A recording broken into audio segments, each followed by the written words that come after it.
Hello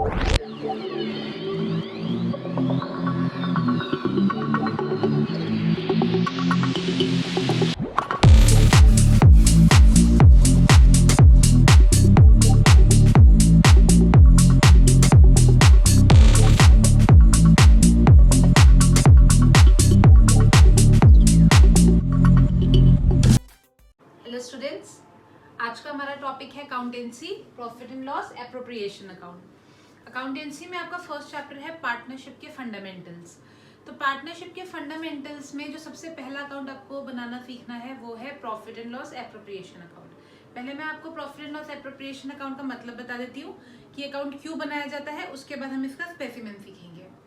देखिए, जब आप 11th क्लास में थे आपने पढ़ा था कि हम एक प्रॉफिट एंड लॉस अकाउंट बनाते हैं जिसमें हम अपना नेट प्रॉफिट फाइंड आउट करते हैं कि एक फर्म जब काम कर रही है तो वो कितना प्रॉफिट कमा रही है, कैसे एक तरफ सारे डेबिट साइड में सारे एक्सपेंसेस लिख के और क्रेडिट साइड में सारी इनकम लिख के उधर से जो हमारा नेट प्रॉफिट निकल के आता है। मानिए एक फर्म में 2 या 2 से ज्यादा लोग पार्टनर्स हैं, तो उनका वो प्रॉफिट निकल के आया। अब वो उस प्रॉफिट को कैसे आपस में डिवाइड करेंगे, उसी के लिए बनाया जाता है profit and loss appropriation account. Appropriation का मतलब होता है डिस्ट्रीब्यूशन। जो प्रॉफिट उनका निकल के आया, सारी इनकम और सारे एक्सपेंसेस माइनस करने के बाद, सारी इनकम जोड़ने के बाद और सारे एक्सपेंसेस माइनस करने के बाद जो प्रॉफिट लास्ट में बच गया, अब उस प्रॉफिट को 2 लोग, मानिए 2 पार्टनर्स है ए और बी, वो आपस में कैसे डिस्ट्रीब्यूट करेंगे, उसी डिस्ट्रीब्यूशन के लिए बनाया जाता है profit and loss appropriation account. ठीक है, तब देखिए अगर 2 पार्टनर है ए और बी, तो वो अपने प्रॉफिट को बांटने से पहले ऐसा नहीं है कि अगर उनका 20,000 रुपये प्रॉफिट बचा है या 30,000 रुपये प्रॉफिट बचा है तो सीधा सीधा वो बांट लेंगे अपने रेशियो में कि 1:1 रेशियो था तो 30 में 15 ए का और 15,000 बी का। ऐसा नहीं होता है। उसके बाद ऐसी कुछ चीजें होती हैं जिसे क्रेडिट और डेबिट करना पड़ता है उस प्रॉफिट में से, नेट प्रॉफिट में से, और तब जाके पार्टनर के हिस्से का प्रॉफिट बचता है। उसी में based profit and loss appropriation account है। मैं आपको एक्सप्लेन कर देती हूँ। सबसे पहले जब हम profit and loss appropriation account बनाते हैं, हम ऊपर टॉप पे लिखते हैं profit and loss appropriation account for the year ended. जो भी आपका क्लोजिंग ईयर है वो आप यहाँ पे लिखेंगे, लाइक 31 मार्च 2020, 31 मार्च 2018, जो भी हमारा क्लोजिंग ईयर होगा वो हम यहाँ पे लिखेंगे। फिर हमारा फॉर्मेट जैसे हम हमेशा बनाते हैं, particulars amount, this is the debit side, we write DR, and this is the credit side, we write CR। सबसे पहले हम लिखेंगे जो हमारे पास प्रॉफिट है, जो हमें बांटना है पार्टनर्स के बीच में, जिसे हम किस नाम से लिखते हैं, बाय नेट प्रॉफिट या by profit and loss account. वो प्रॉफिट हम यहाँ पे लिखेंगे।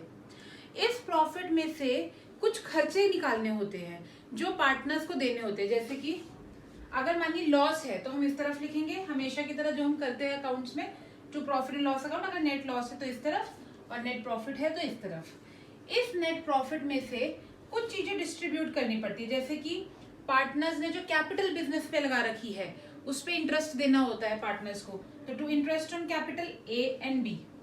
फिर हो सकता है किसी पार्टनर ने ये डिसाइड किया हो कि मैं हर महीने की सैलरी भी लूंगा, तो इसी प्रॉफिट में से उस पार्टनर को सैलरी दी जाएगी। हो सकता है किसी पार्टनर ने कहा हो कि मैं अपने काम की कमीशन लूंगा, तो इसी प्रॉफिट में से उस पार्टनर को कमीशन दी जाएगी। उसके अलावा हो सकता है कुछ पैसा हम रिजर्व में रखना डिसाइड करते हो कि हम हर महीने कुछ ना कुछ पैसा रिजर्व में भी रखेंगे, बचा के रखेंगे फ्यूचर के लिए, तो इसी प्रॉफिट में से वो पैसा रिजर्व में जाएगा। क्लियर। और हो सकता है कि फर्म को अपने पार्टनर्स को ड्रॉइंग्स पे इंटरेस्ट भी देना पड़ता हो। ड्रॉइंग्स में इंटरेस्ट लेना पड़ता है, सॉरी। देखिए, हम जब भी हम अकाउंट्स पढ़ते हैं तो हम एक बिजनेस की पॉइंट ऑफ व्यू से अकाउंट बनाते हैं। मैं एक बिजनेसमैन नहीं हूँ, मैं एक बिजनेस हूँ।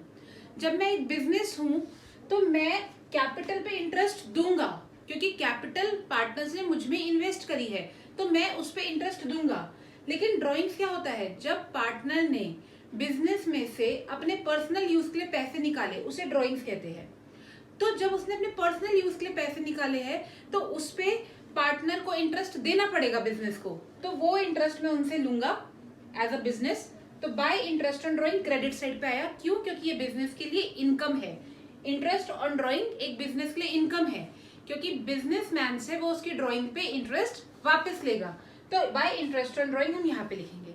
इसके बाद जो अमाउंट बच जाएगा हमारा बैलेंस शीट, वो होगा एक्चुअल में वो प्रॉफिट जो दोनों पार्टनर्स में उनके डिसाइडेड रेशियो में बढ़ जाएगा, से 1:1, 3:2, वट जो भी रेशियो में डिसाइडेड है, उस रेशियो में वो प्रॉफिट उनमें बढ़ जाएगा। क्लियर।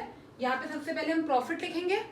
प्रॉफिट में से इंटरेस्ट ऑन कैपिटल देंगे पार्टनर्स को, अगर किसी पार्टनर को सैलरी देनी है वो देंगे, किसी पार्टनर को कमीशन देनी है वो देंगे, अगर कुछ पैसा में रिजर्व में रखना है वो रखेंगे, अगर पार्टनर से ड्रॉइंग्स पे इंटरेस्ट लेना है वो लेंगे, और तब जो हमारा बैलेंस सीधी बचेगा वो पार्टनर में प्रॉफिट उनके डिसाइडेड रेशियो में बढ़ जाएगा। क्लियर?